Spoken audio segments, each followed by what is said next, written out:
Bonsoir Alexandre. Bonsoir Richard. Et bienvenue à cette nouvelle édition de Point de bascule, votre magazine d'information préféré. Comme vous le voyez, on arrive maintenant à se débrouiller pas trop mal. Il y a une amélioration, grâce évidemment à l'aide compétente de notre ami André Pitre, qui nous organise tout ça. Oui. Alors, on commence à trouver le bon pli. Oui. Et ça commence, j'espère que ça commence à paraître. Alors, c'est l'édition du 28 mars. On a beaucoup d'informations à vous communiquer, à discuter, commenter. Et on va commencer tout de suite, Alexandre, avec... Le budget 2018 du gouvernement Couillard. On a vu un budget qui, finalement, sert un peu à racheter l'austérité des dernières années, en promettant un peu à gauche et à droite toutes sortes de sommes pour satisfaire un électorat qui semble déserter quand même largement le Parti libéral du Québec, qui traîne la patte dans les sondages. Et on voit qu'il y a une espèce de tentative d'acheter le vote par des promesses un peu loufoques. Oui, bof. Écoute, c'est normal, là, c'est les bonbons mais préélectoraux. Ce qui est intéressant d'observer dans ce cas-ci, c'est le fait que même les médias qui sont généralement sympathiques au Parti libéral... Oui, ils ne sont pas du tout, là. Ils n'embarquent pas. Ils sont pas dans la ferveur libérale. Et j'ai l'impression que ça va paraître. J'ai l'impression que ça va paraître beaucoup et qu'on va assister à un véritable effondrement des soutiens du Parti libéral. Oui, en tout cas, chez les francophones, c'est déjà largement entamé. Le dernier sondage léger, début mars, on le rappelle, le Parti libéral est à 16 % chez les francophones. C'est assez... C'est quand même un creux historique, il faut quand même le dire. Ouais. Je suis pas sûr qu'on ait vu ça souvent dans l'histoire. Peut-être non, et tu vois... Ça, Richard, me confirmer ça, mais... Non, jamais. Je pense qu'on n'a jamais vu ça. Ça n'a jamais descendu en bas de 20 %. Non, exact. Bon. Il y a toujours à peu près un Canadien français sur 5 qui va faire pour le Parti libéral. Alors, donc, c'est assez spectaculaire.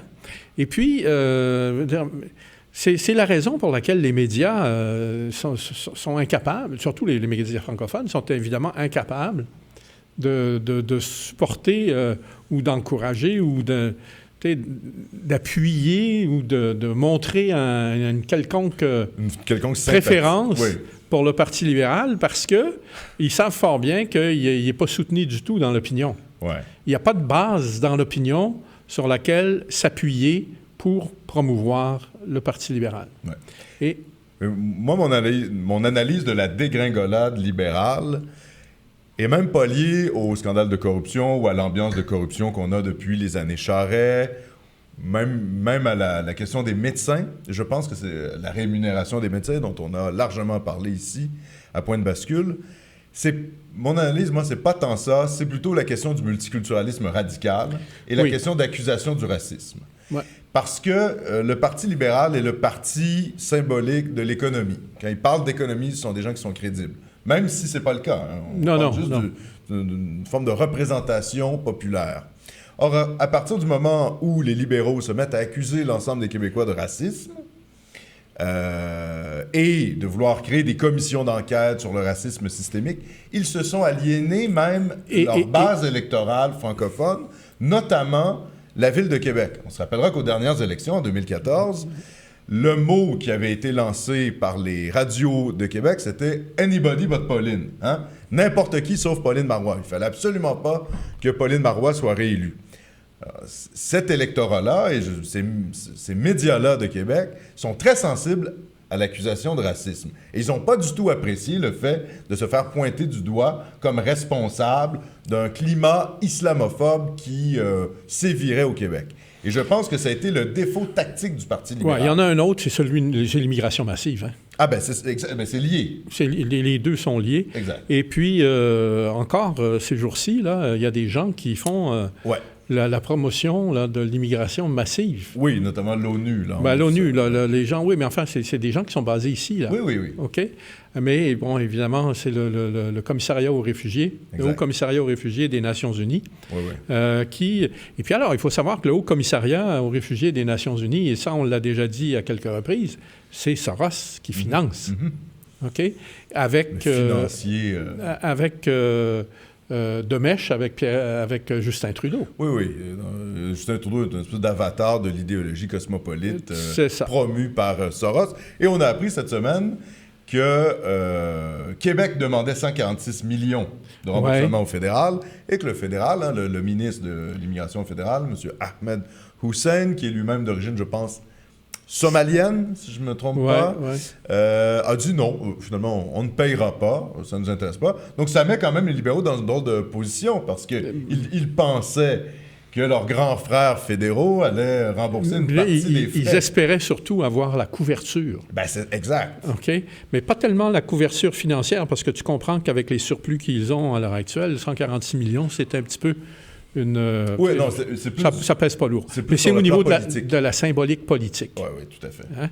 Et ça, évidemment, ça regarde très mal parce que finalement, ça dit à l'électorat, ben écoutez, c'est les libéraux quand même, là. Oui, exactement. Hein? Et puis, c'est eux qui ont accepté ça. Et puis, ils sont responsables. Ils sont responsables. Et puis, ils sont même pas capables de passer la balle au fédéral. Oui, et qui font la promotion de ça. Aussi, c'est une illustration un peu symbolique aussi de l'absence de souveraineté du Québec. Parce qu'au fond, la politique d'acceptation de ces immigrants-là, c'est une directive d'Ottawa. Et on voit bien que le Québec, dans ce cas-ci, n'a pas de frontières. Mais je veux dire, à partir du moment où le gouvernement du Québec accepte et même est prêt à dépasser les 50 000 immigrants par année. Ah oui, en plus. Hein? Alors, imagine. Oui, mais ça, c'est l'immigration légale, les 50 000. Oui. Là, avec les illégaux. Les illégaux, ça a été 20 000 de plus. Oui. Donc, on en est à quelque chose comme 74 000 cette année au Québec. Oui. C'est incroyable. C'est énorme. C'est énorme. C'est deux comtés électoraux. Bon, hein. Évidemment, il y a une partie de ces immigrants-là qui ne resteront pas au Québec, parce qu'on sait qu'il y a de la migration interprovinciale, mais ça fait quand même si seulement la moitié... Puis de toute façon, tu vas me dire qu'ils ne voteront pas nécessairement cette année, c'est vrai. Non, mais les procédures... Encore que les libéraux sont plutôt laxistes dans... Totalement laxistes. Oui. Et en plus, les procédures pour accéder à la citoyenneté ont été facilitées par Justin Trudeau. En plus. Oui. Et maintenant, ça prend à peu près 3 ans. Oui. Non, mais ça fait quand même plusieurs années là, que pour des gens qui sont motivés, évidemment, qui font toutes les démarches. La période le délai de carence avait été réduit de 5 ans à 3 ans. Ça fait déjà plusieurs années. Oui, mais ça a été encore accéléré. Les démarches ont été facilitées par le gouvernement Trudeau. Donc, on voit qu'il y a vraiment un plan global, on va dire, d'immigration, et les gens commencent à se rebuter. Et les gens comptent... Enfin, les responsables, et puis je pense entre autres à ce fonctionnaire là, du Haut-Commissariat aux réfugiés des Nations Unies, qui est installé ici et qui nous disait que sur une période de 15-20 ans, les immigrants allaient rembourser les coûts. Oui. C'est même pas vrai. Mais non, exact. C'est incroyable. C'est un mensonge total. Ouais. L'étude qui fait autorité en la matière, c'est celle qui a été faite il y a déjà 7 ou 8 ans par l'Institut Fraser. Et c'est une étude dont les données avaient été rafraîchies en 2013, si ma mémoire est fidèle, ou 2014. 2013 ou 2014. OK. Et c'est clair que non seulement le coût avait été établi à 20 milliards par année pour le Canada. Ouais. Hein? Puis 20 milliards en disant, c'est 20 milliards perdus, ça ne reviendra jamais. Exact. Et l'étude avait mis en relief également, le fait que finalement, parmi les gens qui étaient le plus pénalisés par cette immigration massive-là, c'était les vagues antérieures d'immigrants. Oui, exactement. Alors, écoutez, les immigrants des années 80, 90. C'est vraiment se tirer dans le pied, là.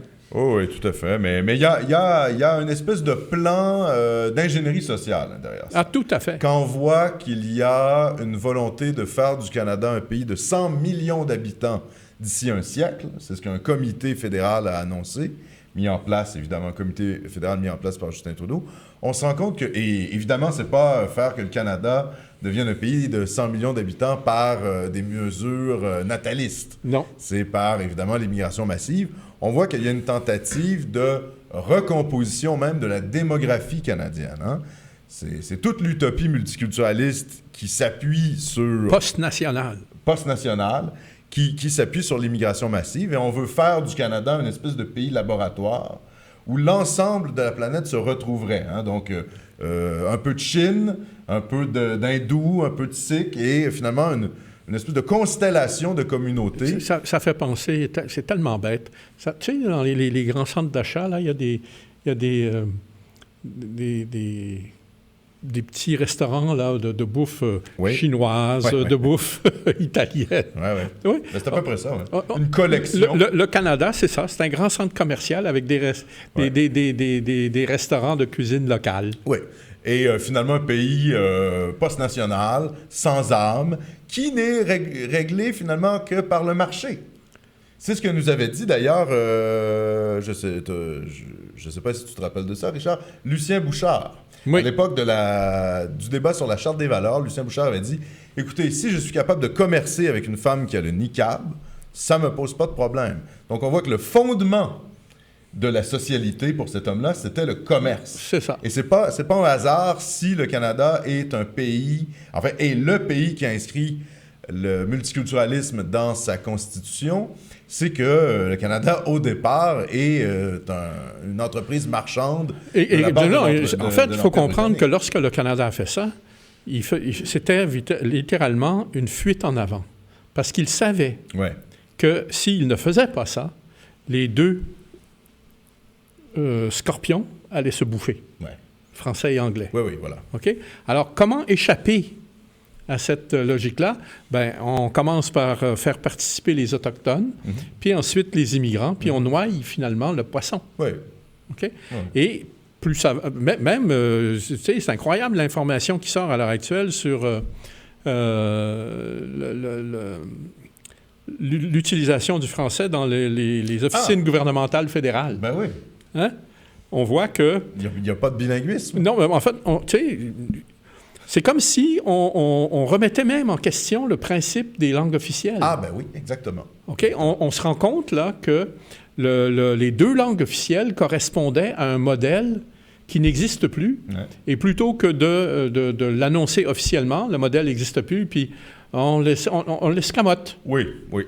Et en même temps, ça nous rappelle que finalement, s'il y a eu des tentatives de bilinguiser la fonction publique fédérale, c'est parce que les Québécois, à l'époque, étaient très revendicatifs sur la question linguistique. Et dès que les Canadiens français abandonnent les revendications linguistiques au Canada, eh bien, ça s'effondre. Ils se font passer sur le corps. Ben, complètement.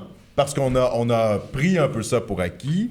La question de la langue est devenue une question ringarde. On s'est imaginé que parce que c'était écrit dans la Constitution, ça allait être respecté par le gouvernement. C'est toute la question des droits, parce qu'il faut savoir que même les deux langues officielles ont été introduites dans les dispositions constitutionnelles de 1982. Exact. Donc, les gens se disent « Ah, c'est garanti par la Constitution. » Tu t'imagines que c'est garanti que ça existe parce que c'est garanti par la Constitution? Oui, exactement. Attention. Oui. Et tout le laxisme sur la question linguistique, on le voit. Et je pense que globalement, cette question du multiculturalisme et de l'identité nationale, même plus largement au Québec, ce multiculturalisme qu'on se fait imposer de manière délirante par Justin Trudeau, ça va un peu être le thème des élections de 2018. En fait, ça n'est pas le thème, parce que c'est un thème qui est gênant. Tout le monde... et marche sur des œufs avec ce thème-là. Mais je peux te dire une chose, c'est que si c'est pas le thème, si c'est pas officiellement affiché, ça va être l'éléphant de 800 livres, de 8 tonnes dans la pièce. Tout à fait. Okay? C'est pour ça que je ne crois pas que ça soit pas... que ça ne sera pas le centre, finalement, des élections de 2018, d'autant plus que ça a déjà commencé. Hein? Oui. C'est-à-dire que là, le Parti libéral, en panique... en recul dans les sondages, tombe à bras raccourcis sur la CAQ. Les positions de la CAQ sont scrutées à la loupe sur le fameux test des valeurs qu'ils veulent mettre en place. Bon, personnellement, d'une manière philosophique, ça ne me pose pas vraiment de problème, surtout qu'il y a déjà un test de valeurs qui est déjà mis en place. Hein. C'est ça qui est un peu drôle avec la position de Legault. C'est comme s'il essaie de nous faire croire qu'il n'y avait pas un test de valeurs. Or, il y a déjà un test de valeurs. Il n'est pas appliqué.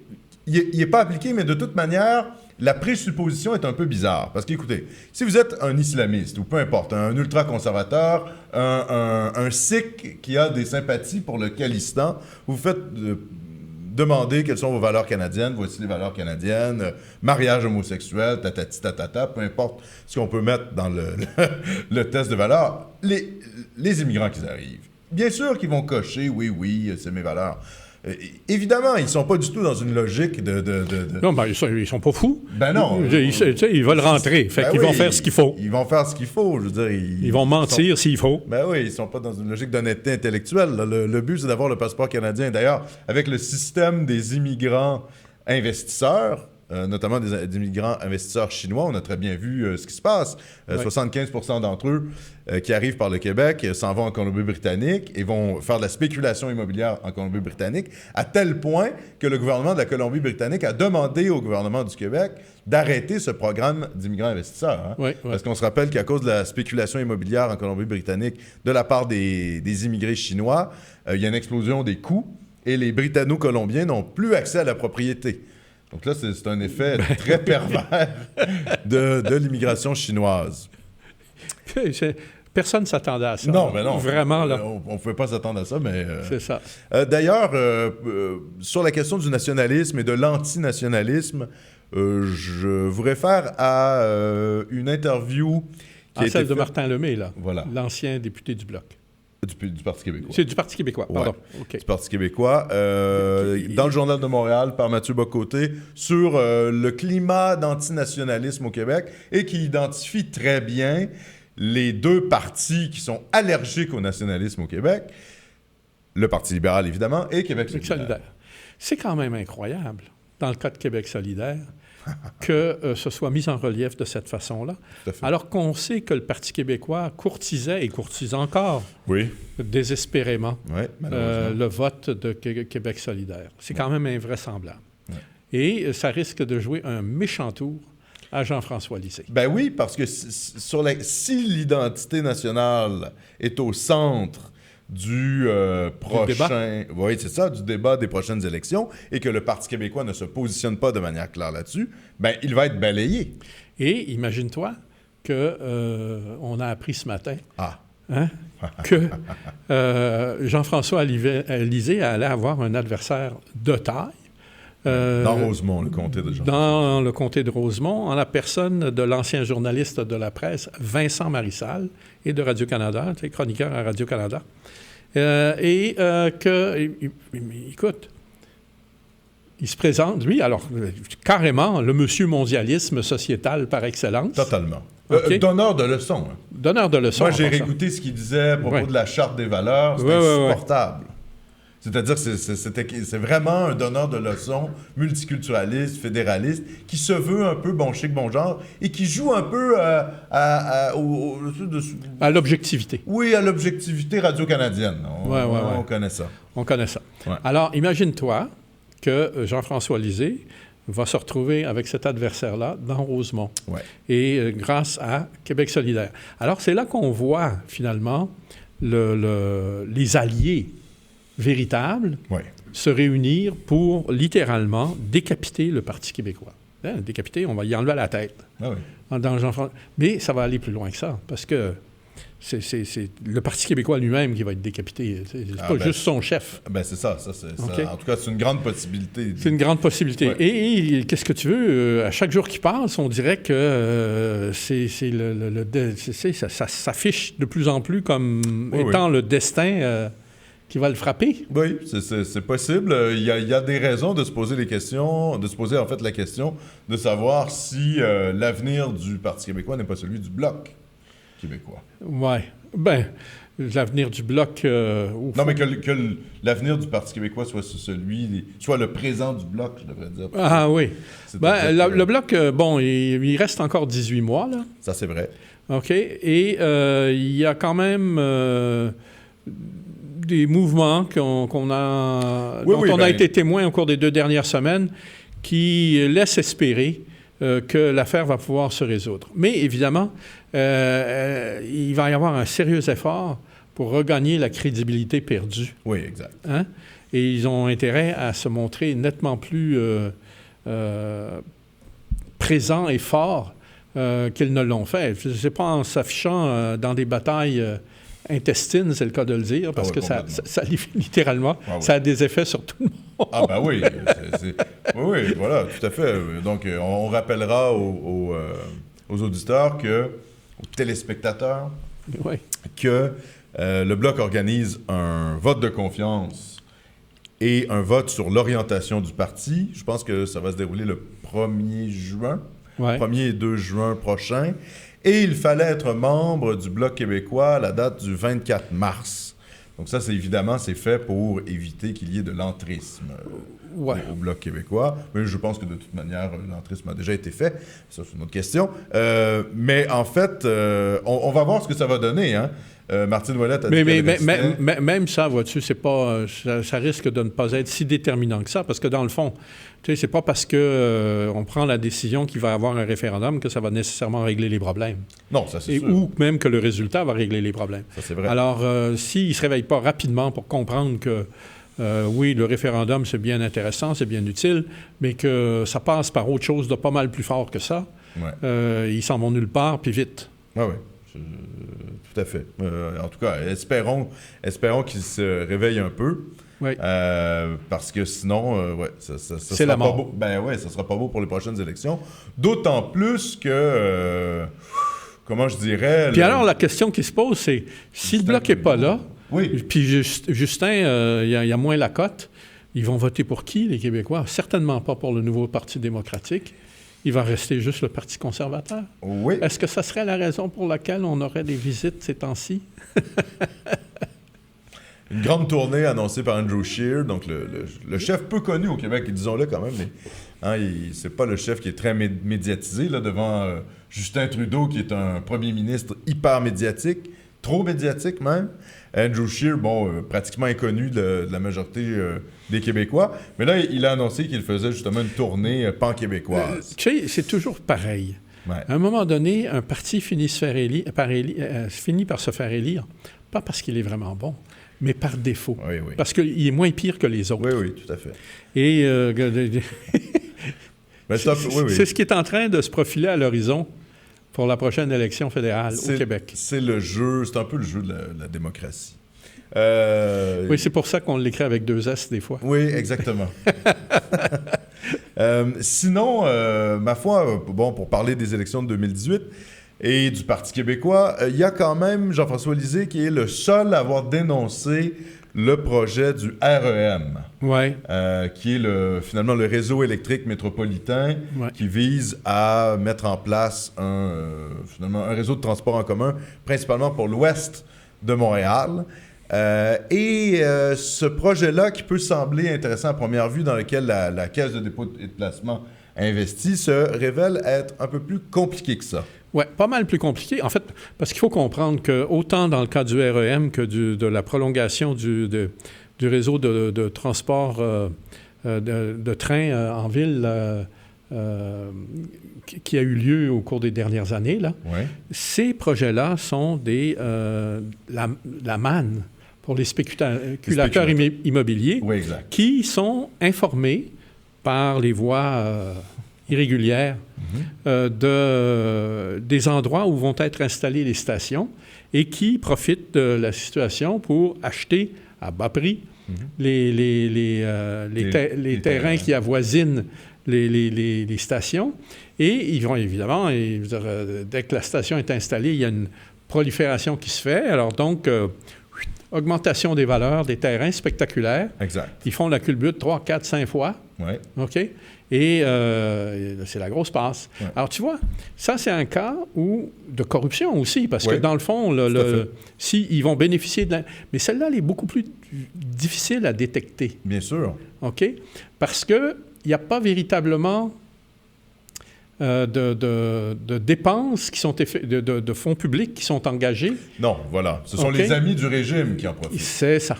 Donc, c'est finalement les réseaux qui sont proches du pouvoir, qui sont informés de ce qui se passe, qui en profitent. Donc, c'est un peu informel. Bon, puis alors, c'est encore plus vicieux du fait que, comme il s'agit de la Caisse de dépôt, puis qu'en principe, la Caisse de dépôt ne gouverne pas, hein? Ben alors, on s'imagine que, tout va bien pour le mieux, dans le meilleur des mondes. Hey, des petites nouvelles pour vous, là, allumez. OK. On référera peut-être aux entrevues aux capsules qu'on a faites, toi et moi, Richard, à propos de Michael Sabia et de l'Empire des Marais. Hein, oui. Qui est quand même le... Ouais, bon, dans ces affaires-là, ce qui est intéressant, c'est surtout Michael Sabia, là, parce que c'est lui qui est à la tête de la Caisse de dépôt. Ben voilà, c'est pour ça que Et puis, je rappelle ça. OK. Je veux dire, il y a des gens qui sont autour de Michael Sabia qui ont bénéficié des gestes posés par Michael Sabia. Oui, et finalement, Caisse de dépôt. Quand ils en sont informés. Oui. Et puis, ils s'enrichissent d'une façon, littéralement, éhontée. Oui. OK? Je veux bien croire qu'à un moment donné, quelqu'un puisse avoir du talent. Je suis le premier à reconnaître le mérite et l'excellence. Bien sûr. OK?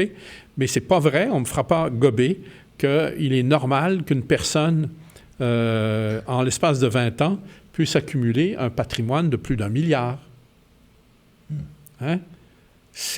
Il y a quelque chose, il y a un problème là. C'est pas normal. Et là, tu parles de Sabia. Non, des gens qui sont autour de Sabia, qui gravitent autour de lui. Oui. OK? Oui, je comprends. Souviens-toi, l'affaire de l'Agence métropolitaine de transport. Oui. Là. OK? Bon, c'était la même chose. Il y avait des stations qui avaient été... qui étaient prévues le long du parcours du nouveau train, là, de banlieue. Ah, ben oui. Les trains de banlieue, hein? Oui. Et puis, écoute, les spéculateurs immobiliers qui ont fait ça, ils ont fait la passe. Oui. Et là, ce qui est un peu choquant là-dedans, avec le REM, c'est que finalement, les contrats sont bétonnés. Ouais. Si on veut les changer, il va y avoir des coûts parce qu'on veut changer les contrats. Ouais. Donc, mais on n'a pas véritablement de raison de changer les contrats, parce que le problème n'est pas au niveau des contrats. Non, Hein? En fait, il est dans la vision aussi du je ne suis pas inquiet, là, cette fois-ci. Ils ne sont pas fous, là, quand même. Ils ont vu qu'ils ils ont sûrement arrangé la gamique autrement. Oui. Pour que ça ne soit pas les contrats qui posent problème. J'imagine, sauf que tu vois, par exemple, dans le cas du REM, le BAP avait donné un avis négatif. Oui. Il y a des questions. Les municipalités ont soulevé des objections. Des objections parce qu'on s'est rendu compte que les contrats faisaient en sorte que l'ensemble de leurs réseaux municipaux seraient liés au REM et qu'ils n'en connaissaient pas les détails. La Caisse de dépôt et de placement a quand même agi dans une forme d'opacité assez grande. Et il y a très peu d'opposition sur ce projet-là. Le seul parti à vraiment faire une opposition, et là, on peut lui donner un peu de crédit, on ne le fait pas souvent à point de bascule, mais en tout cas, dans ce cas-ci, il n'y a que l'Isée qui a soulevé ça. Et Québec solidaire et la CAQ ont voté en faveur du... En fait, se sont prononcés plutôt en faveur du budget des libéraux sur les questions du REM. Ouais.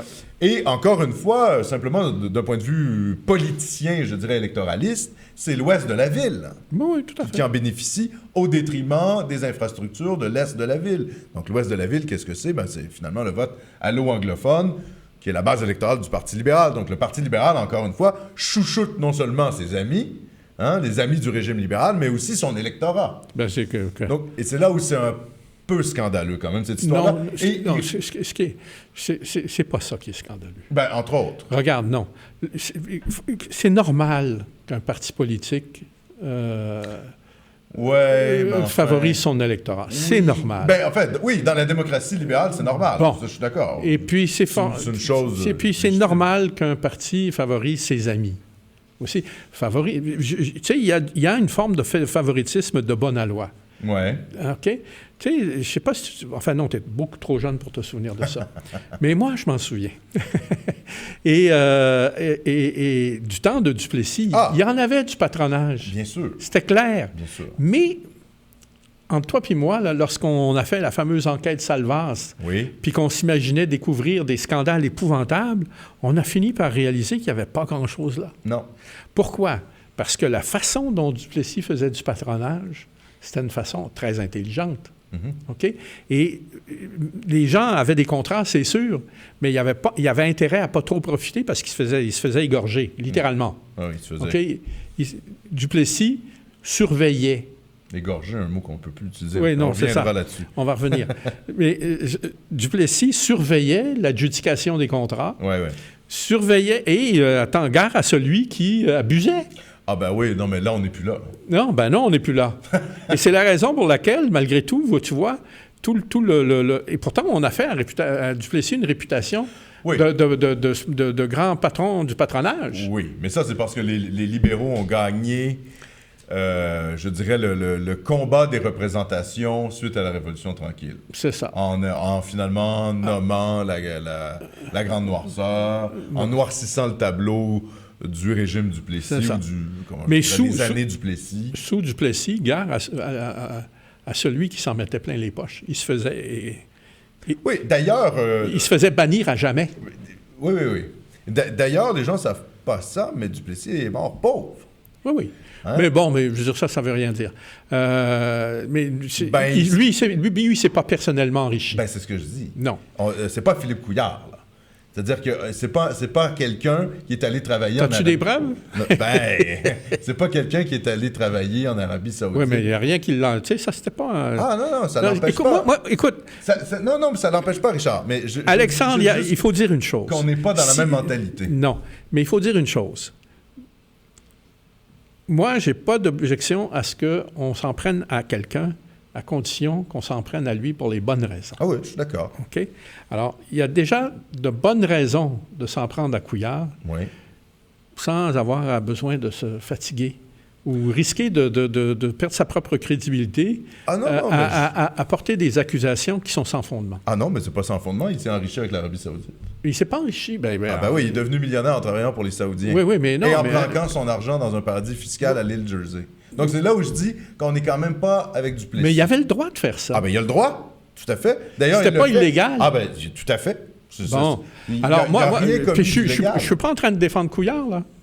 Non. Mais si on veut s'en prendre à Couillard, il faut lui reprocher les affaires. Non, mais je reproche pas. Je dis, on n'est pas avec Duplessis. Non, définitivement. C'est pas la même logique. Non, et pour moi, c'est lié à l'idéologie qui meut finalement ces gens-là, notamment Philippe Couillard. C'est-à-dire que sa vision post-nationale du Québec... Ouais. Alors que Duplessis, lui, il vivait pour le Québec. Ben oui. C'est tout. Ben oui, bien sûr. Il ne vivait que pour le Québec. Ben oui, bien sûr. Et tu vois, c'est ça qui est un peu triste avec le procès qu'on lui a fait, comme tu as bien fait de le rappeler, sur la question du patronage, alors que le régime qui le précédait, le régime Taschereau, ça, c'était épouvantable. Était compromis à des degrés incroyables et personne dans l'historiographie du Québec ne retient le régime Taschereau comme un exemple de corruption absolue. C'est là où on voit je sais pas, tu sais, Alexandre, là, t'es un peu jeune. Puis c'est pas un reproche que je te fais. C'est une grande qualité d'être jeune. Oui, mais... Mais, tu sais, quand tu fais une affirmation aussi à l'emporte-pièce que celle-là, tu te trompes. Je suis pas sûr, Richard. Les jeunes d'aujourd'hui... Bien sûr que les jeunes d'aujourd'hui ne savent pas. Ah ben, c'est ça. Okay. Non, mais c'est ce que je te dis, c'est-à-dire que les représentations... À l'époque, quand Duplessis est arrivé au pouvoir, ah oui, à l'époque. Les dénonciations. Bien sûr. Écoute, oui. Il y a le fameux épisode des culottes à Vautrin, puis tout ça. Bon, ça a été dénoncé tant et plus. Et c'est resté dans la mémoire collective longtemps. Oui, je suis d'accord. Jusqu'au début, en fait, au début des années 50, milieu des années 50 à peu près. Mais, voilà. OK. Ouais. Mais la Révolution tranquille est passée par là. En 60, c'est ça. Et il y a eu une espèce de travail de la mémoire qui a été fait. Et la corruption a été associée. Le travail de la mémoire a commencé au milieu des années 50, lorsque on a commencé à parler de la Grande Noirceur. Exactement. Mais à partir de là, c'est là où je dis que les libéraux ont gagné la guerre de représentation. Et qu'on en noircit délibérément et volontairement Duplessis. Bon. On va pas emmerder nos auditeurs. Non, mais c'est une petite leçon d'histoire. C'est ça, oui. D'ailleurs, on peut renvoyer les gens peut-être à la série de Duplessis. Absolument, extraordinaire série. Ils peuvent regarder. Le premier épisode porte d'ailleurs sur la corruption du régime Taschereau. Taschereau, oui. D'ailleurs, c'est une série qui avait été réalisée par Radio-Canada dans le temps où Radio-Canada faisait du bon travail. Tout à fait. OK, puis il faut s'incliner parce que c'était vraiment du travail très bien fait. C'est une série qui avait été réalisée par Mark Blandford. Oui. Et le scénariste, c'était Denis Arcand. Denis Arcand, oui. Et puis c'est Jean Lapointe qui incarnait le Duplessis. Alors, vous pouvez trouver cette série-là sur Google. Oui. Vous faites Duplessis et vous allez trouver tous les épisodes. Oui. Et je ne peux pas vous inviter suffisamment à la regarder. C'est vraiment instructif. Puis c'est tellement bien fait, puis on prend un véritable plaisir à la regarder. Oh oui, puis c'est une belle leçon d'histoire aussi. Très bonne leçon d'histoire, parce que, justement, il y avait eu un gros effort de rigueur face à l'histoire. Ouais. Et il faut souligner que Denis Arcand lui-même avait une formation d'histoire. Oui, tout à fait. OK? Alors... Et bon, peut-être pour changement de sujet, pour prouver à quel point on n'est plus avec Duplessis dans le Canada de Justin Trudeau en 2018, on a appris, Richard, que les services de renseignement canadiens avaient maintenant des toilettes neutres. Oui. C'est-à-dire que l'idéologie transgenre ou post-genre, le post-genrisme, on ne sait plus trop comment l'appeler d'ailleurs, c'est tellement vague, mais disons ça, hein, l'idéologie du genre, les queer studies, etc., se sont rendus au service de renseignement canadien. Alors, le SCRS a publié un communiqué disant que dans ses bureaux, il y avait effectivement des toilettes sans genre. Ce qui prouve que on en est rendu au point d'avoir des services de renseignement qui se conforment au politiquement correct, voulus quand même par des gens qui sont extrêmement minoritaires. Hein. On se rappellera que l'idéologie post-genre est promue dans des universités par des intellectuels, souvent, disons-le, d'extrême gauche, ou en tout cas libéraux, libertaires, et ça représente absolument personne. Hein. Et ça fait suite à ce qui a été demandé par Service Canada à ses employés, c'est-à-dire le fait de ne plus faire référence à... Monsieur, madame. Ni monsieur et madame. Ni papa, maman. Oui, ni père ni mère sur les... Sur les formulaires. Voilà, les formulaires. Hein? Parent 1, parent 2. Oui. Et là, on voit qu'on est dans des sortes de dérives assez grandes. C'est-à-dire qu'en fait, on a une espèce de tentative, comment je dirais, de déconstruction radicale, qui est assez logique, en fait, assez logique de voir que ça se produit dans le Canada de Justin Trudeau, État post-national. Donc, un État qui non seulement veut abolir les références à la nation et à l'histoire, finalement, mais également aux vérités les plus universelles, telles que père et mère. Je veux dire, un pays pareil, là, est condamné à s'écraser comme une merde. Oh, c'est des mots forts. Et je m'excuse, là, d'être aussi brutal que ça, mais franchement, on est rendu dans le n'importe quoi, n'importe comment, et on n'est même plus capable de se tenir debout face à des aberrations. Ouais. Hein? Mais ils ont un peu... Alors, tu dis... C'est vrai ce que tu dis. Je suis entièrement d'accord avec toi. Et en même temps, la population a quand même un peu réagi. Ben oui. C'est-à-dire qu'il y a eu un rétro-pédalage de la part de Service Canada qui a dit « Ah non, finalement, on va quand même continuer à pouvoir utiliser monsieur, madame » parce que la réaction de la population a été si vive... Véhémente. Oui, qu'ils se sont rendus compte... Qui poussait le bouchon un peu trop loin. Oui, exactement. Oui, OK. Ben, écoute, grâce au ciel qu'on a encore quelques réflexes de survie. Tout à fait. Mais face à l'invasion, à l'envahissement dont on est victime, on a intérêt à se réveiller, là. Ah oui, c'est grave ce qui est en train de se passer. Ah oui, tout à fait. Très grave. Oui. Hein? Et, je ne sais pas, c'était dans les derniers jours, là, Richard Martineau avait... a pondu une chronique, justement, en disant, écoutez, à un moment donné, là, on ne peut pas accepter que la marginalité devienne la règle. Ah. La règle, c'est la majorité. Oui, mais voilà. OK. Et puis, on est en train de procéder à l'envers. On est en train de laisser les marginaux établir les règles. Oui. Mais ça fait suite, on en avait parlé la semaine dernière, mais ça fait suite un peu au 50e anniversaire de mai 68. Hein? Ben oui. C'est-à-dire à la déconstruction. C'est la foulée. Ouais. Dans la foulée, c'est tout à fait l'esprit de 1968. Ouais. Et pour avoir été présent à cette époque-là. Ben oui, tu étais à Paris. J'ai même à Paris, puis j'ai vu ça. Ouais. Puis aujourd'hui, je comprends mieux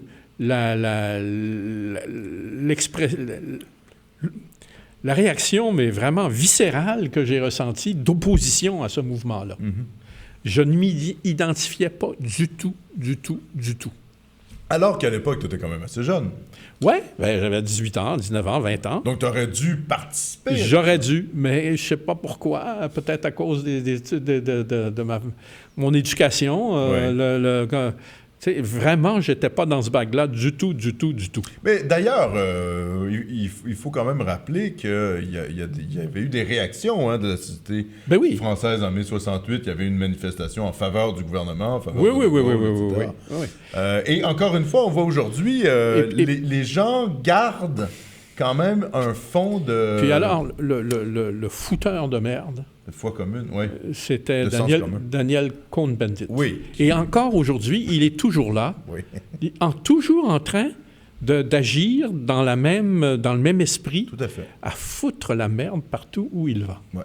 C'est quand même fort. Ah ouais. Je m'excuse là d'employer un vocabulaire, c'est pas, vous le savez, c'est pas dans mes habitudes. Mais vraiment, à un moment donné, il faut réagir. Oui. Et on voit d'ailleurs, ça permet peut-être de rebondir un peu sur l'international. On a oublié le cas Bissonnette. Ah oui, c'est vrai, mon Dieu, ma foi. Faut en parler parce que oui, bien sûr. Alors... justement, il y a la dimension politically correct. Tout à fait. Dans cette affaire-là, qui me fait... mais plus que politiquement correct, c'est-à-dire... Lever le cœur, littéralement. Oui, mais c'est même de l'instrumentalisation. Ben oui, le pauvre gars, il est en train d'être une... le pauvre gars. Non, écoute, il faut quand même réaliser une chose. Ce gars-là, déjà en partant, là, il a été instrumentalisé. Oui. OK? Et puis, c'est tellement rentré dans son esprit que...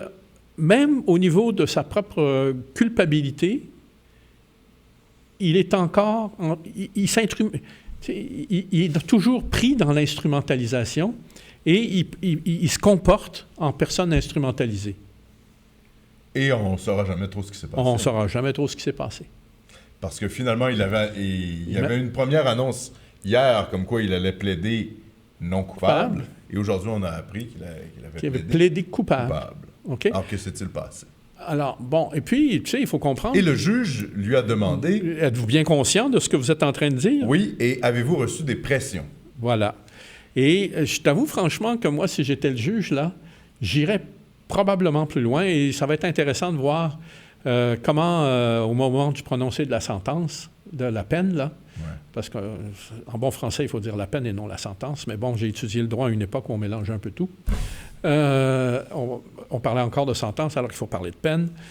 Au moment du prononcé de la peine, il va falloir voir de quelle façon le juge va se comporter pour tenir compte, parce que, en fait, il y a un aveu, puis non seulement il y a un aveu, mais il y a une contrition. OK? Donc, en situation normale, c'est des choses qui doivent te valoir comment dirais-je, des circonstances atténuantes. C'est considéré comme des facteurs atténuants au niveau de la peine. Et qu'est-ce qu'est la contrition? La contrition, il s'excuse. Et puis, il dit qu'il est désolé pour le mal qu'il a fait à tout le monde, etc., etc. Ah oui, d'accord. OK, c'est ça, la contrition. Oui. Hein? C'est pas ça, toi? Oui. Non, mais je pensais que tu voulais dire... je pensais pas que tu parlais par rapport à son plaidoyer. OK. Alors, donc, normalement, ça devrait lui valoir une certaine clémence de la part du tribunal. Mais dans le cas d'une situation comme celle-là, il n'y en a pas. C'est prévu, c'est 25 ans, point. Ben oui. Alors, comment le juge va-t-il trouver le moyen? Oui. Hein, ça va être vraiment très intéressant de voir ça. Mais ce qui est très bizarre aussi, c'est la question des motifs. On n'a rien appris sur ces motifs. Non. Zéro. Et il a annoncé, il a dit « Je ne suis pas un terroriste, je ne suis pas islamophobe ». Et là, ça m'a fait penser à un cas qui ne ressemble pas du tout, mais bon, qui est quand même une tuerie de masse. Le cas d'Andrejs Breivik. On se rappellera en 2011. Là, au Danemark. Au Danemark, Au Danemark, je crois. C'était Breivik? C'était au Danemark? Ou en Suède? En Suède. Oui, en tout cas.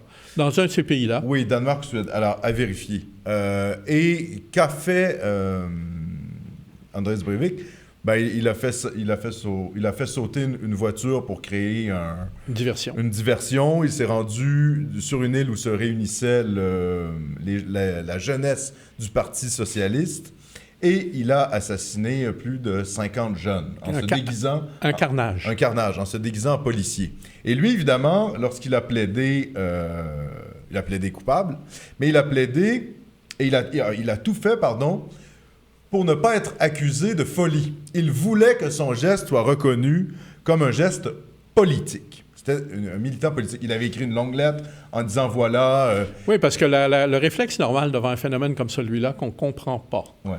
Et en fait, non seulement qu'on ne comprend pas, mais qu'on réprouve. Ou qu'on réprouve. Pour des raisons, non pas morales, mais politiques. Ouais.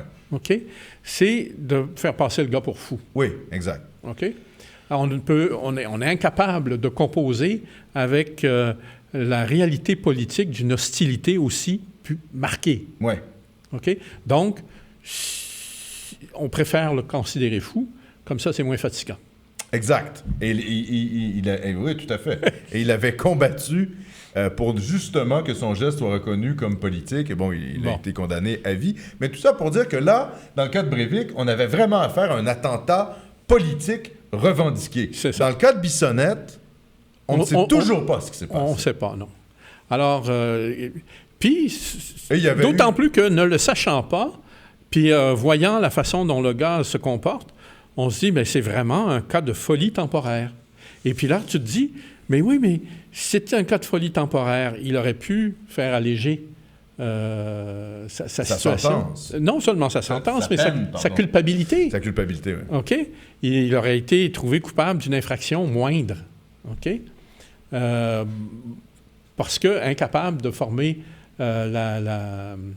d'avoir la mens rea nécessaire pour commettre l'intention criminelle qu'on lui reprochait.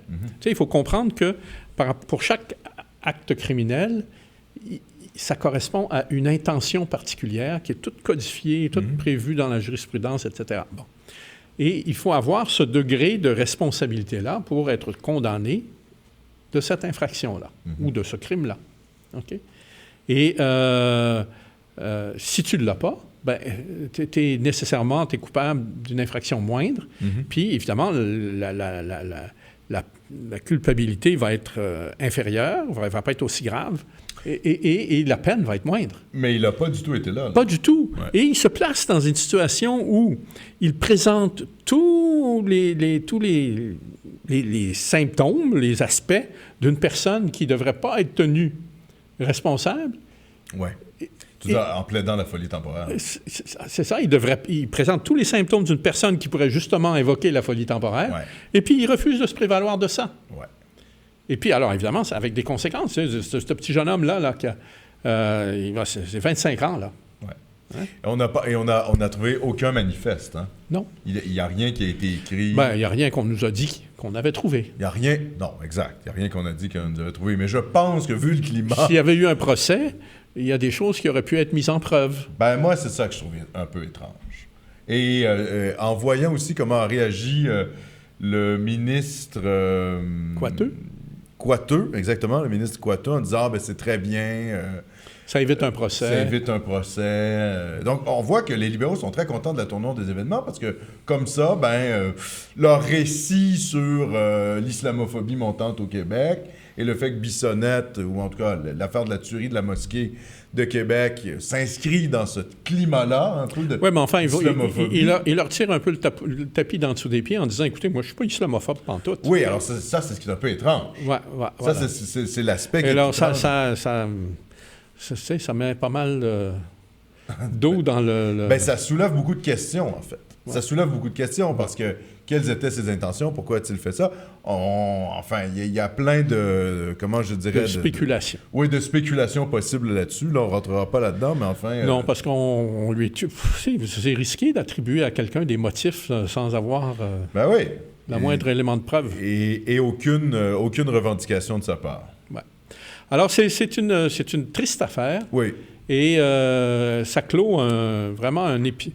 Tu sais, quand on repense à la crise qu'on a vécue lorsque ce crime-là a été annoncé. Oui, oui. Sapristi... Oui, tout ce que ça a entraîné, les commissions sur le racisme systémique, ça vire complètement en eau de boudin. Il n'y avait rien là. Exact. En tout cas.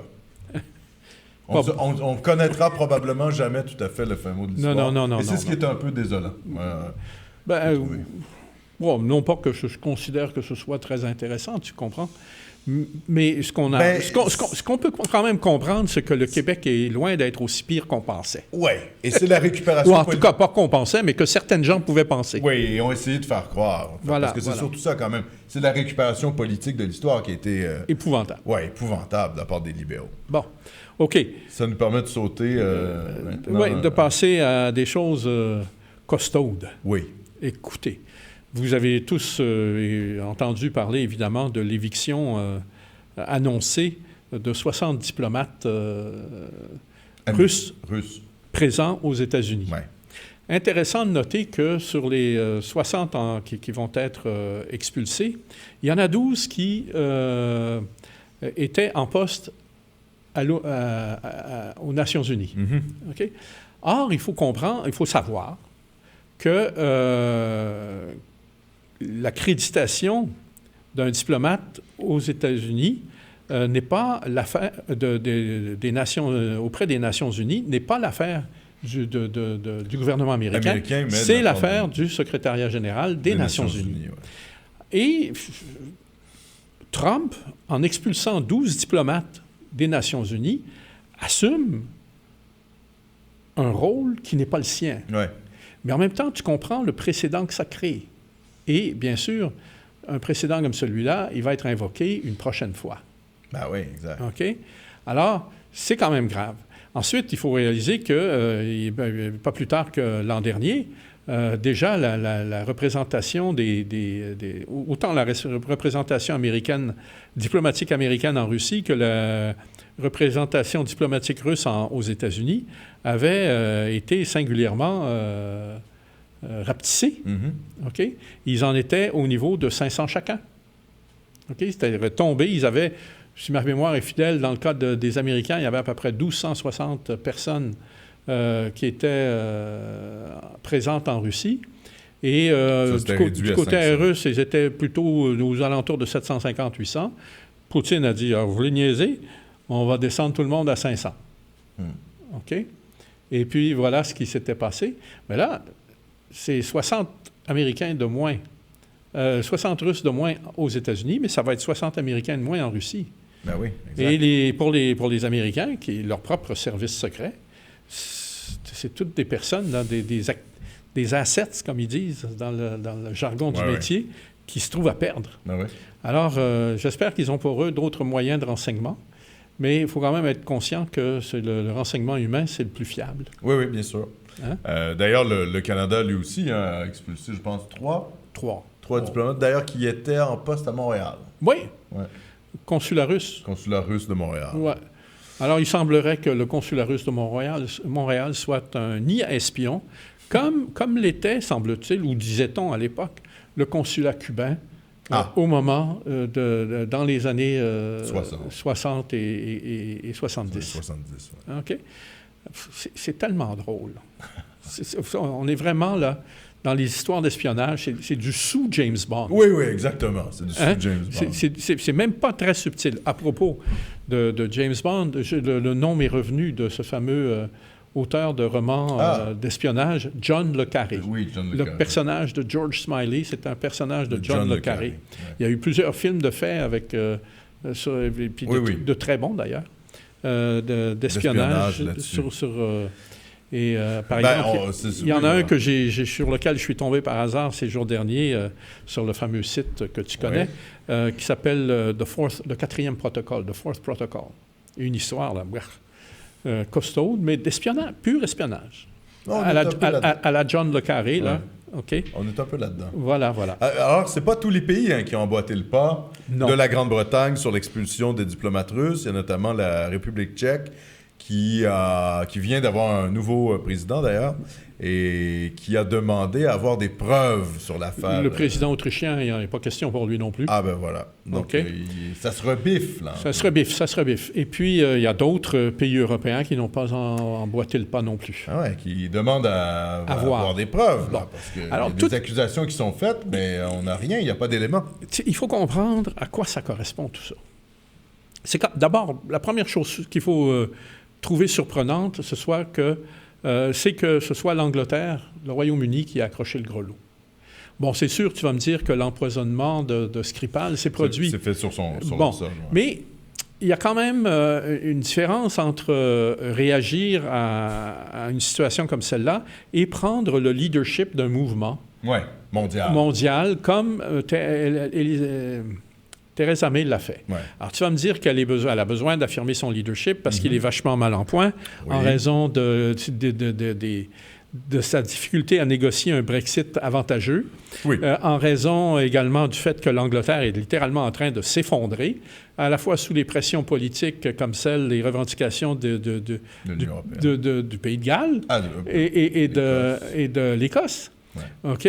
Et aussi, ça nous rappelle que la politique internationale, la politique étrangère, il y a toujours une politique intérieure aussi. Ben oui, bien sûr. On se projette à l'international ou on crée une crise à l'international parce qu'on a des problèmes à l'interne. Bon. Mais c'est un vieux truc de la politique. Ça va plus loin. Parce que, dans le fond, qu'est-ce qu'on est en train de faire? On est en train de reconstruire, d'ériger un nouveau rideau de fer autour de la Russie. Ben oui, c'est ça l'objectif, tout à fait. Donc, imagine-toi... D'isoler la Russie. C'est ça. Imagine-toi que du temps de Reagan et au moment de l'effondrement de l'URSS, tout le monde disait « Bring down that wall ». Oui. Hein? Démolissez-le, ce mur. Oui. On l'a démoli. Oui. Eh bien, aujourd'hui, c'est les Anglais, c'est les Anglo-Saxons, c'est les puissances atlantistes qui veulent le rétablir. Pourquoi? Okay? Parce qu'ils ne sont pas parvenus, comme ils pensaient être capables de le faire, à convaincre la Russie d'embarquer dans leur camp. Oui. Et non seulement la Russie n'a-t-elle pas fait ça, mais elle a profité de la situation pour se renforcer. Ouais. On le voit sur le plan économique et sur le plan militaire, très certainement. Et en même temps, alors que les Occidentaux misaient sur l'opposition qu'il y avait à cette époque-là, encore dans les années 80, entre la Russie et la Chine, la Chine et la Russie ont réalisé qu'ils avaient intérêt à faire cause commune, et ils l'ont fait. Donc... Dans l'Organisation de coopération de Shanghai, notamment. C'est ça. Donc, la stratégie des États-Unis et du bloc atlantiste là, a complètement foiré. Ouais. Alors là, ils sont pris de court. Et puis, il faut qu'ils rétablissent très rapidement le rideau de fer. Pourquoi? Parce qu'il faut qu'ils sécurisent les pays de l'Europe de l'Est. Et de l'Asie centrale aussi. OK, de l'Asie centrale, qui se sont détachés de l'URSS pour les accaparer dans leur camp, dans leur sphère d'influence. En faire des États clients, leur vendre des armes dont on vient d'apprendre que d'un seul coup, elles ont zéro efficacité. OK?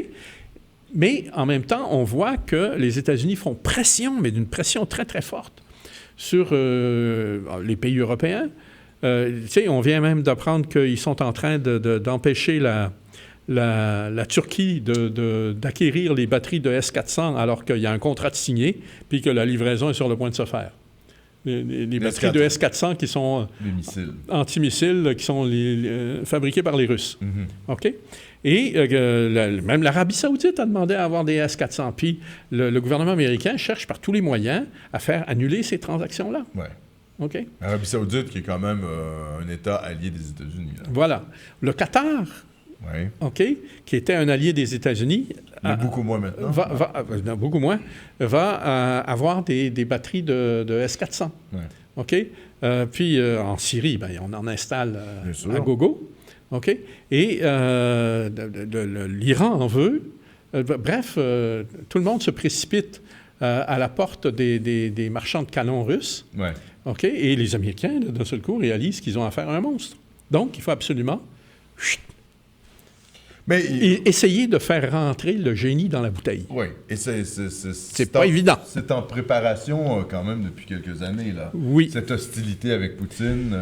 Oui, mais la diabolisation, là. La diabolisation, ce qui s'est passé en Ukraine aussi, notamment. Oui, l'affaire de la Crimée. L'affaire de la Crimée, l'affaire de Maïdan, le fait de renverser le gouvernement pro-russe en Ukraine, une sorte de révolution. À ce propos, parlant de Crimée, il y a un excellent film qui dure 2h30 quand même, qui vient d'être sous-titré en anglais sur l'opération reconquête de la Crimée. D'accord. Et je l'ai vu. Il vient d'être mis en ligne sur le site Russia Insider. Un film russe, pardon. Oui, russe. D'accord. D'une excellente qualité, avec des images extraordinaires. C'est toute une histoire, là. Ah oui, bien sûr. Toute une histoire. Et c'est pas l'histoire qu'on nous a racontée. Hein? Mm-hmm. Bon. Alors, ça vaut la peine quand même de le signaler. C'est sûr qu'il y a toujours de la propagande dans une direction ou dans l'autre. Mais je veux dire, quand même, là, ça te donne une autre perspective sur les faits. Oui, oui. La situation. Et c'est là que tu comprends que, en fait, ce qui s'est passé, c'est pas l'annexion de la Crimée par la Russie, qui, de toute façon, je veux dire, c'est un territoire qui lui appartenait jusqu'à... Historiquement russe, c'est ça. Ouais. C'est un rattachement de la Crimée à la Russie. Ouais. Nuance. Ça vaut la peine. Et d'ailleurs, sur la question de la Russie, je rebondis là-dessus parce que je lisais récemment un journaliste français qui annonçait plutôt le fait, ou qui dénonçait plutôt le fait qu'à chaque fois qu'il tentait de parler de Poutine de manière négative, il recevait une flopée de commentaires favorables à Poutine. Ouais. Ce qui veut dire que non seulement Vladimir Poutine, est populaire en Russie, mais il est même populaire en Occident. Il y a un journaliste britannique qui a fait exactement la même observation, en parlant évidemment de sites de l'Angleterre, du Royaume-Uni, et qui constate que Poutine est plus populaire qu'Elizabeth May en Angleterre. Oui, en Angleterre, oui.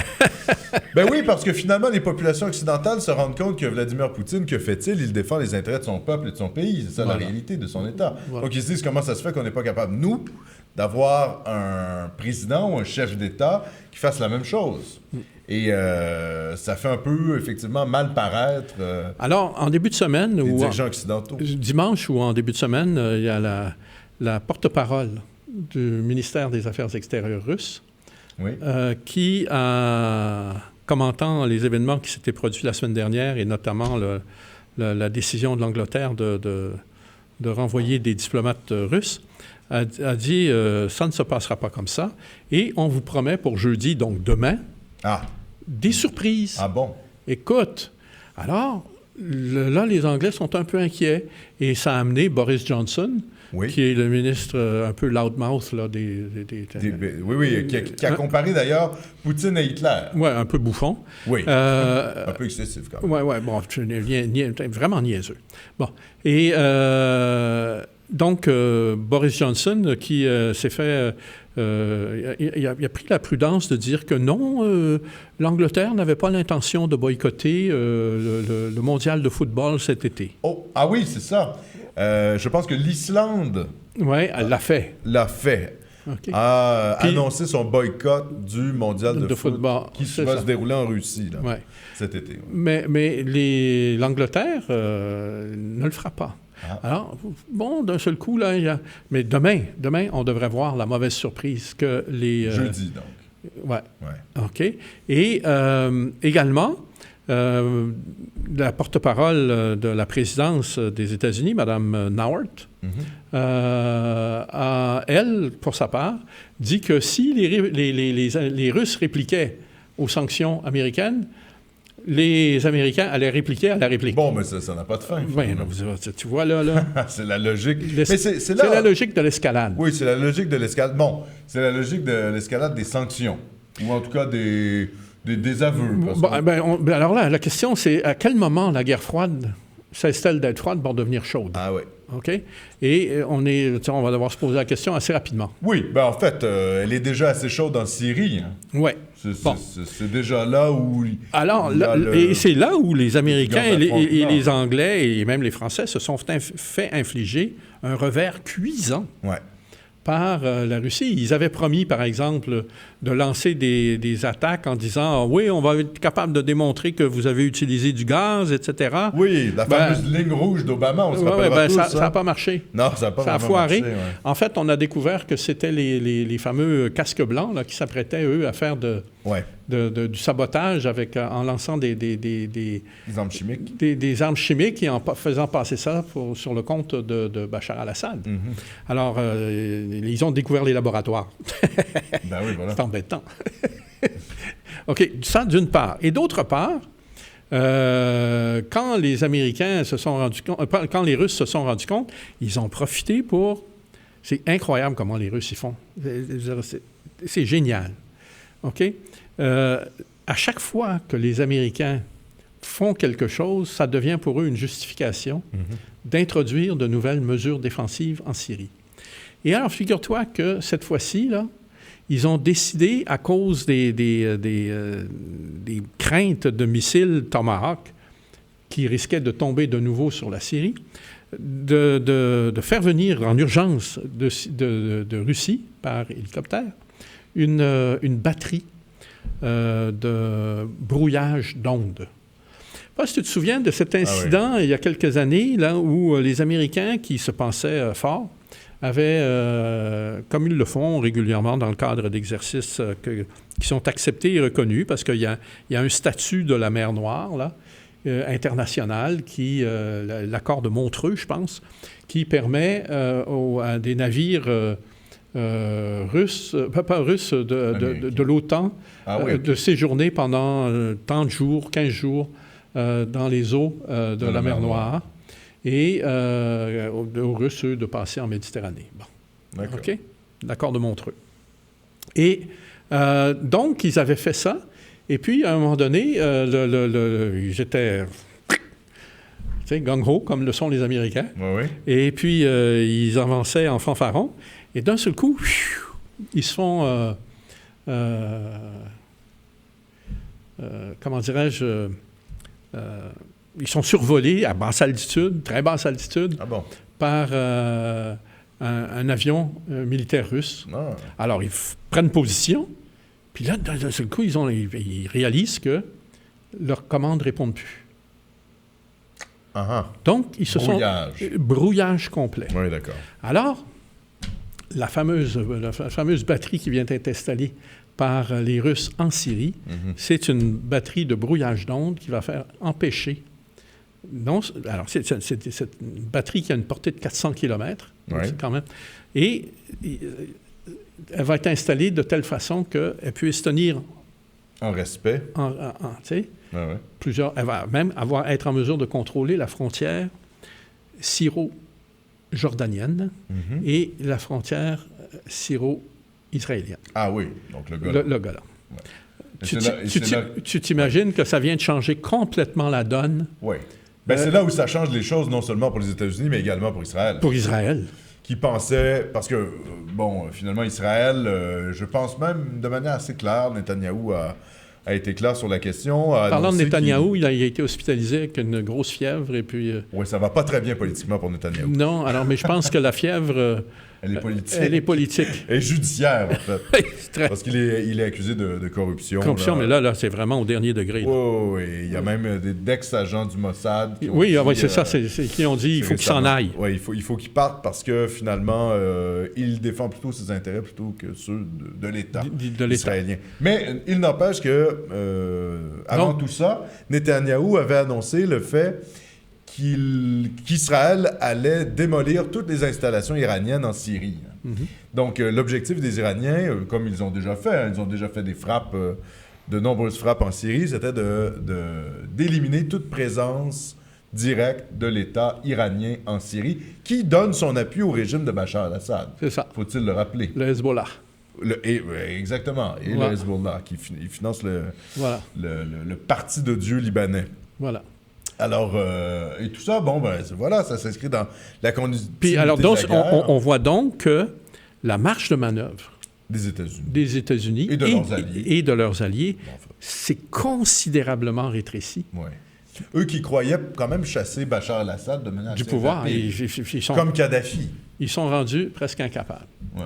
Alors la seule carte, le wild card, là, comme on dit au poker, là, dans le jeu, ça demeure Erdogan. Tout à fait, la Turquie. Qu'est-ce qui est en train de se passer en Turquie? Ouais. Où va-t-elle pencher? Et en fait, puis il semblerait qu'il y ait eu une entente de conclue entre Erdogan et Poutine sur la possibilité pour la Turquie de demeurer en Syrie pendant un certain temps et même de s'installer dans la banlieue d'Alep, jusque dans la banlieue d'Alep. Le résultat de ça, évidemment, c'est que les Kurdes... Ah ben les Kurdes vont en souffrir. Vont en souffrir. Ben et oui, alors évidemment. Là, c'est eux qui deviennent les dindons de la farce. De la farce. Je pense qu'on l'avait évoqué la semaine dernière. Mais là, ça devient encore plus évident. C'est ça, ils ont déjà été instrumentalisés par les Américains, et là, c'est encore une fois... Alors là, c'est clair. Et puis là, ils commencent à le dire, puis ça commence à brasser. Ouais. Ils remettent en question leur propre leadership. Ben oui, avec raison. Oui, il y a matière à. Il y a matière à. Et aussi, c'est ce qui rend ça quand même assez incroyable, c'est que la Turquie est officiellement un pays de l'OTAN, donc de l'Alliance Atlantique. Ouais. Donc techniquement, militairement, si la Turquie se fait attaquer, les pays de l'OTAN doivent défendre la Turquie. Voilà. Mais c'est un acteur géopolitique tellement difficile à lire et à cerner, dont les allégeances sont pas très claires, que ça devient un peu ingérable là, d'un point de vue géostratégique pour les pays de l'OTAN qui ne savent pas trop comment interpréter l'attitude d'Erdogan et les orientations futures de la Turquie, notamment dans le conflit, en fait, dans la géopolitique proche-orientale. Parce que, rappelons-nous qu'au début du conflit, Erdogan était particulièrement remonté contre Bachar el-Assad. Oui. Et aujourd'hui, il apparaît plutôt comme favorable à une collaboration avec les Russes. Ouais. Donc, son attitude a été très changeante et on ne sait pas trop ce que l'avenir nous réserve là-dessus. Ben, tu te souviendras qu'il y avait eu la fameuse question là, des négociations des Russes avec les Turcs sur le passage d'un pipeline. Ah oui. OK. Et il y avait même eu un avion russe abattu par les... Ouais, il y avait eu plein d'épisodes assez bizarres. Bon, mais le fait est que le fameux pipeline, il a été construit et qu'il va être bientôt en opération. Donc, il passe sous la mer Noire. Et il va passer par la Turquie pour entrer en Europe. Donc, ça devient un plus pour les Turcs qui ont gagné quelque chose dans cette affaire-là. Tout à fait. OK. Les Turcs qui négocient aussi avec l'Union européenne pour la question des visas, parce qu'ils veulent que leurs ressortissants aient des visas, se fassent accorder rapidement des visas. Les Turcs, quand même, ils sont... Il faut savoir que le volume de leurs exportations vers l'Europe est très important. Ah ben oui, c'est une même une forte proportion de leurs exportations vont vers l'Europe. Ben oui. Donc, ils sont obligés, malgré tout, là, de montrer patte blanche avec l'Europe. Ben oui. Sinon, ils risquent de se retrouver, eux aussi, avec des petits problèmes économiques. Des petits problèmes économiques. Ouais. Okay? Puis c'était la même chose pour la Russie et entre la Russie et la Turquie. Quand la Russie avait imposé un embargo sur les productions agricoles turques, l'exportation vers la Russie de production, pour les agriculteurs turcs, là, ça avait fait mal. OK? Donc, il fallait corriger ça. La Turquie est dans une situation littéralement de porte. Oui, ben oui. C'est son rôle historique. Tout à fait. Hein? Mais là, c'est vraiment la géographie qui parle. La porte de l'Orient. Oui, le Bosphore qui sépare l'Orient de l'Occident. C'est ça, puis littéralement à cheval sur l'Orient et l'Occident. Oui. Hein, c'est la vieille histoire. Oui, tout à fait. OK. D'ailleurs, ça va nous permettre peut-être de changer de sujet. Richard, sais-tu que le turc est une langue ouralo-altaïque? Oui. Alors, c'est une langue pour les... Tu sais d'où vient les ourano-altaïques? Tu sais d'où ça vient? L'Oural. L'Oural et l'Altaï. Oui, exact. Okay. Et qui n'est pas une langue sémitique comme l'est, par exemple, l'arabe ou l'hébreu. Et il y a une autre langue qui est ouralo-altaïque, mon cher Richard, c'est le coréen. Tiens. Alors, le turc est plus proche du coréen que de l'arabe. Bon, ça peut paraître bizarre. Ça, j'ignorais ça. Oui, et ça nous fait penser à ce qui se passe en Corée du Sud, mon cher. Bien, en Corée du Nord. En Corée du Nord, oui. Corée du Sud et Corée du Nord. Ça a commencé de façon assez étrange par la publication d'un communiqué de presse sur Sputnik, samedi matin, je pense, tôt, qui annonçait... la visite. Qui annonçait la conclusion d'une entente entre la Russie et la Corée du Nord pour reconstruire un vieux pont qui ne servait plus, qu'on avait... Ah oui. Et qu'on allait élargir, qu'on allait permettre le trafic routier, etc. Puis, quand j'ai vu ça, j'ai dit, c'est une façon de détourner les sanctions américaines.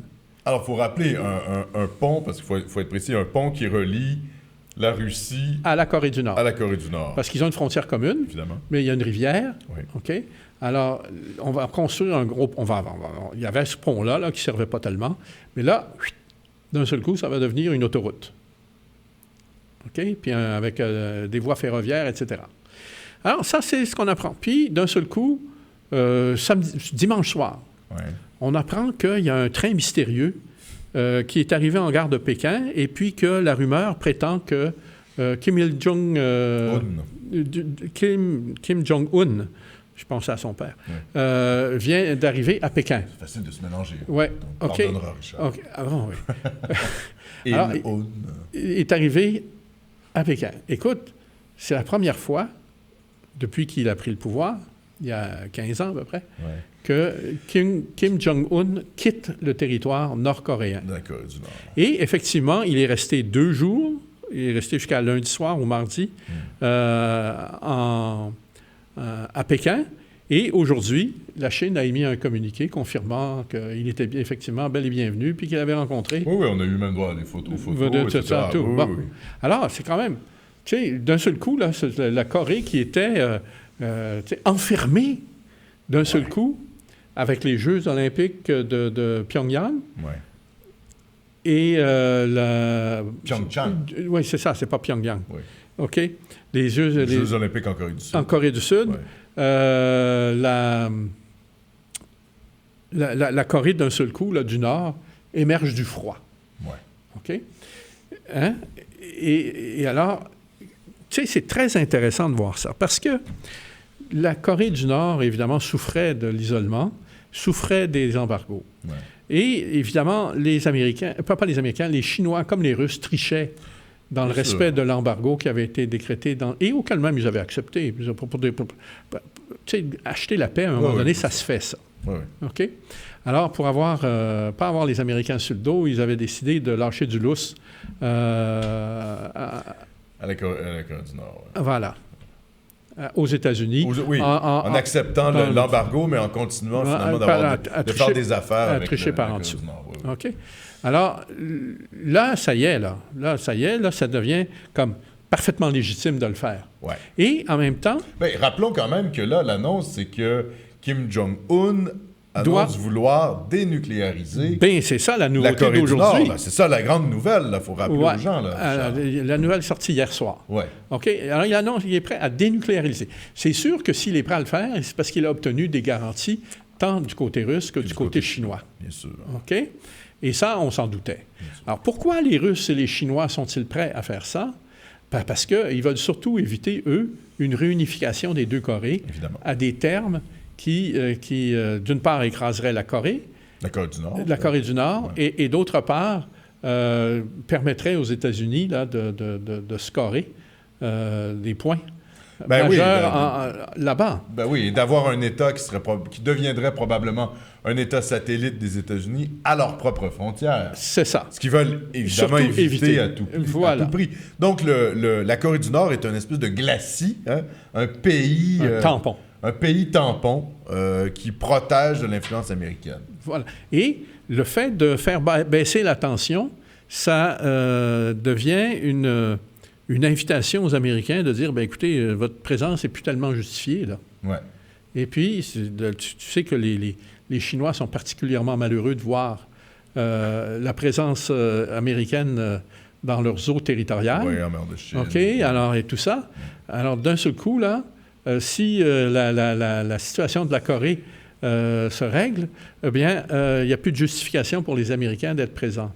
Non, voilà. Mais alors, en même temps, il faut réaliser que ça a des conséquences aussi sur le Japon. Ben oui, c'est tout ça, là. Puis le système d'alliance américaine est en train va tomber. Voilà, Corée du Sud et Japon. Bon, les Philippines, ça avait déjà tombé. Oui. OK.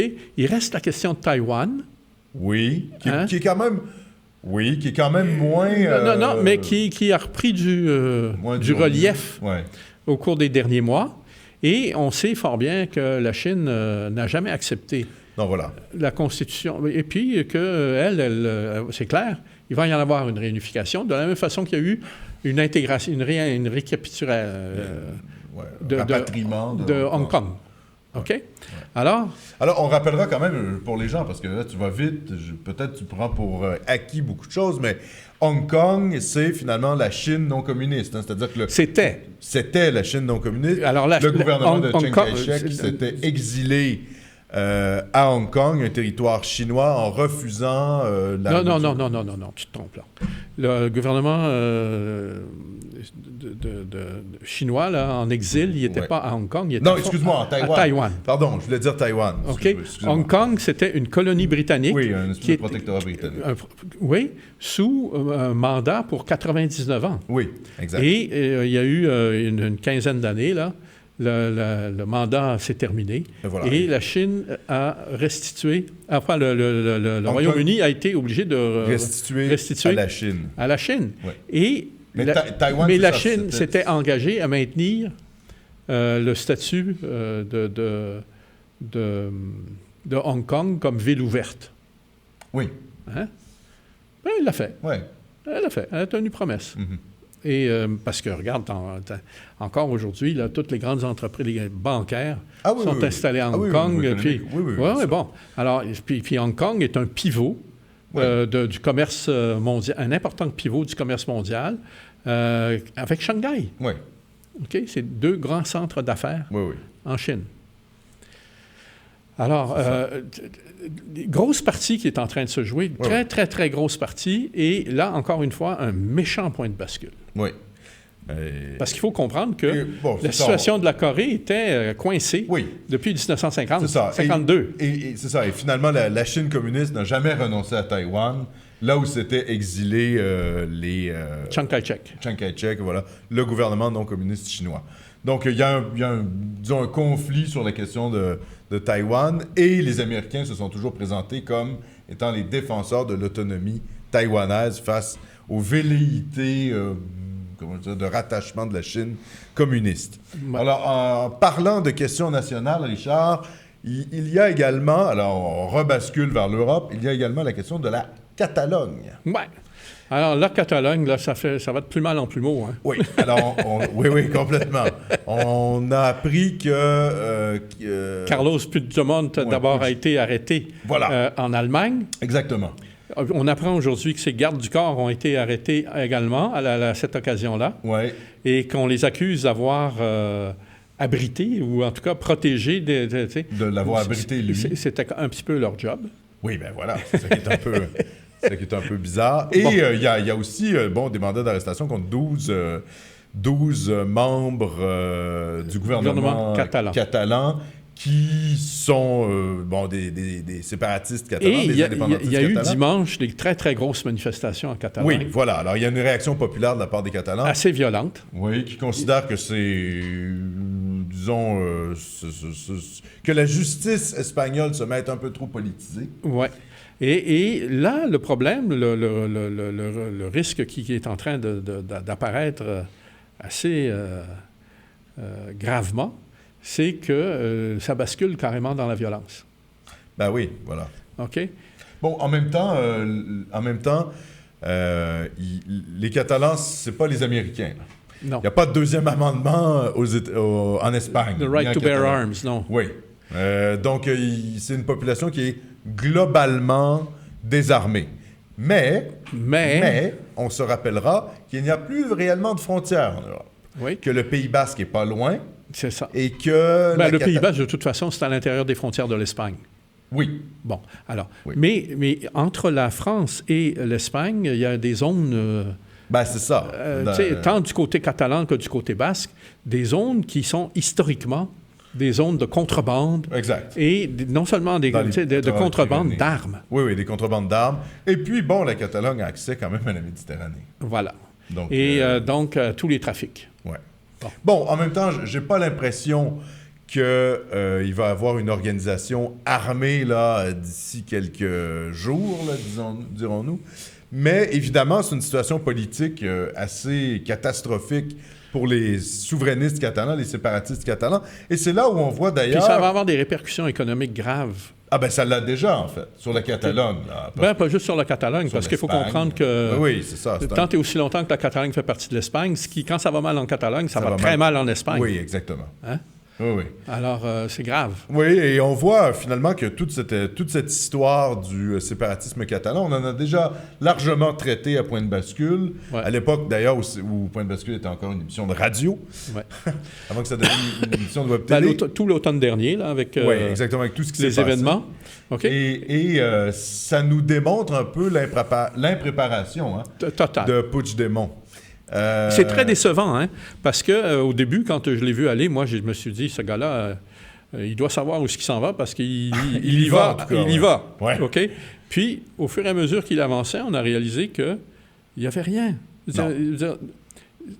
Normalement, quand tu joues une partie comme celle-là, il faut que tu aies 5-6 coups de jouet d'avance. Oui, alors pas du tout. Ou tu ne vas pas là. Ben, il y a été et il n'avait pas 4 coups d'avance. Et je pense qu'il a pêché par naïveté, Richard. Naïveté? Ben non, c'est irresponsabilité. Oui, irresponsabilité, notamment en comptant beaucoup trop sur l'Union européenne. Oui.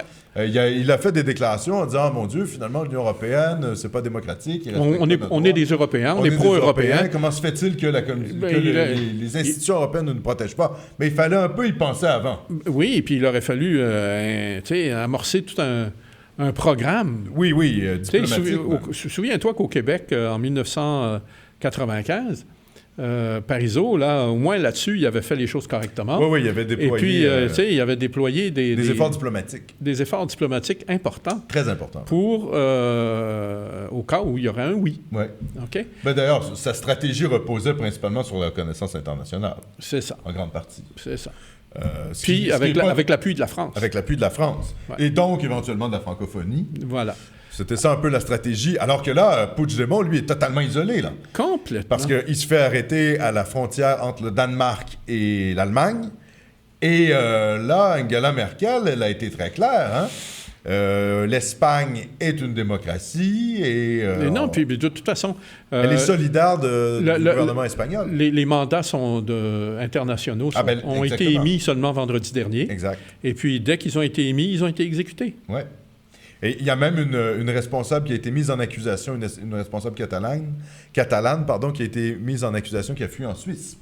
Alors, ça donne une idée que c'est quand même un peu largement la débandade. Hein. Complète. Ça, c'est sans compter les gens qui sont emprisonnés. Puis alors, c'est aussi... Et ils n'arriment pas à élire de président de la Généralité. Ben non, tu sais. Parce que l'extrême gauche fait alors, du blocage. tu comprends que cette incapacité-là va être un motif pour le gouvernement espagnol de dissoudre la Generalitat. Ben voilà. Il peut même aller jusque-là. Ben oui. D'ailleurs, ils sont encore en tutelle. Parce que c'est une délégation. Il bénéficie d'une délégation de pouvoir et non pas d'un pouvoir réel. Oui. Et la délégation, c'est Madrid, qui est le délégateur. Qui possède les pleins pouvoirs. Oui, tout à fait. Alors, tu peux, quand tu es l'autorité qui délègue, tu peux retirer. Alors, ils sont vraiment mal pris. Oui. D'ailleurs, on l'avait globalement assez anticipé à Point de Bascule.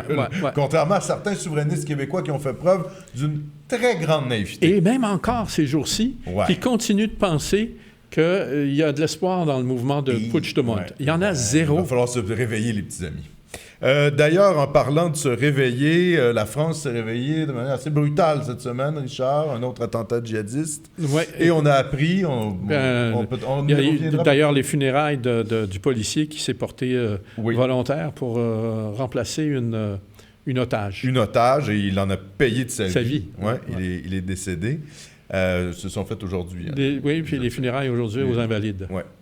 Et on a appris, brièvement, que les médias français avaient reçu une directive de la part du gouvernement d'éviter le mot égorgement, pour parler de ce qui s'était passé donc avec l'attentat terroriste à Paris. Parce que le mot égorgement fait référence à un langage haineux. Alors, écoutez, qui ne doit pas être employé parce que ça serait... Ça a des connotations religieuses. Oui, voilà. À cause de l'égorgement des moutons dans le rite halal. Exactement. Bon, tu te rends compte? Alors là, on est dans la novlangue un peu totalitaire, je dirais, du vivre ensemble. Hein? Wow. Là, il ne faut surtout pas nommer le réel, non. Parce que le réel ne correspond pas à l'idéologie dominante. Alors, tu sais, ça, c'est ce que... Moi, tout va bien en Europe. J'ai fait des études en linguistique avant de faire des études en droit, puis j'ai été familiarisé très tôt avec une technique qu'on appelle la programmation neurolinguistique. Ouais. Qu'est-ce que c'est, ça? C'est l'utilisation des mots en tenant compte de leur charge émotive, psychologique. Ouais.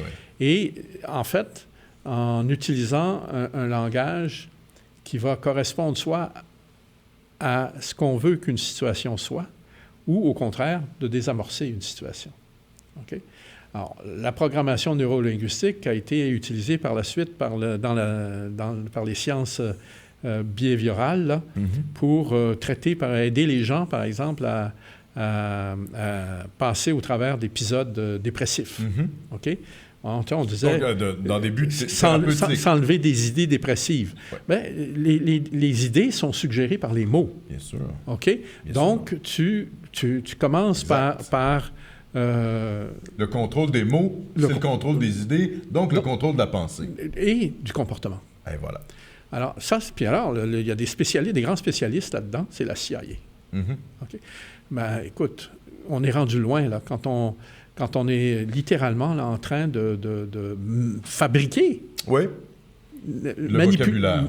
Non, pas le fabriquer, il existe. Ouais. Mais de l'utiliser en fonction des charges émotives qu'il suggère. Aux masses. Voilà. À travers les médias. À travers les médias. Oui. Et ça nous renvoie quand même au contrôle du vocabulaire sur la question de père-mère, parent. Exactement. On est dans la manipulation la plus totale. Oui, par le vocabulaire. Et c'est là où c'est insidieux. Très insidieux. Parce que finalement, on masque le réel, parce que le réel ne correspond pas à l'idéologie dominante qu'on veut nous inculquer. Tu sais, quand on a commencé, au lieu de dire que les gens étaient sourds, qu'on les a appelés malentendants, malvoyants ou non-voyants, au lieu d'aveugles, tu sais, on a commencé à censurer son propre langage. Oui, au nom du politiquement correct. Au nom, d'abord, ça nous a présenté pas comme du politiquement correct. Ça nous a été présenté comme une manifestation de sensibilité au handicap. Voilà. Pour ne pas stigmatiser. Pour ne pas stigmatiser. C'est comme ça qu'on nous a présenté. Puis, ça participait au départ, ou ça avait l'air de participer d'une bonne intention. Oui. Bon. Le problème, c'est que l'enfer est pavé de bonnes intentions. Exactement. Okay. On ne saurait mieux dire dans ce cas-là. Dans ce cas-là, et c'est exactement sur les voies de l'enfer qu'on se retrouve. Oui, actuellement. Alors, vous voyez jusqu'où ça nous emmène. Oui, tout à fait. Et je pense que, bon, là-dessus, Alexandre, on va tirer le rideau pour aujourd'hui. C'est pas le rideau de fer. Non. Ça, on laisse ça aux Américains. Là, oui, c'est ça. Et avec leur fameux containment, on retourne à Macander, tu sais. Oui, tout à fait. Incroyable. Alors, on vous remercie de votre attention. On espère qu'on a réussi à la maintenir, à la stimuler. À vous éclairer un peu sur les événements de la semaine. Et on vous souhaite bonne semaine. On vous rappelle que c'était Point de bascule, édition du mercredi 28 mars 2018. Et voilà, bonne semaine. Bonne semaine à tous.